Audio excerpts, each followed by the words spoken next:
And in addition to like having to keep up with things like those like same day spikes, same day call outs, all of those just kind of crazy things that can happen in the moment, we also have a lot to keep track of that gets complex really quickly, like labor laws and compliance. And for those of us that operate out of multiple locations, we all know this can really quickly become a nightmare. Shout out to my folks that are managing call centers out of Arizona. We know that there's going to be lots of things with like labor laws, daylight savings time, all of those things together. I say Arizona because that's where my call center was based, and I was managing folks out of California and Arizona.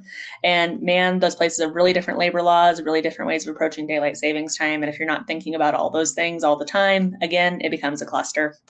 And then even working past that, there's also that kind of constant drip, drip, drip of changes that are going to be impacting you day to day.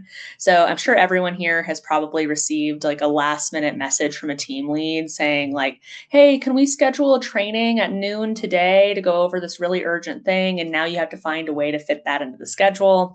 And again, perfectly laid plans fall apart pretty quickly.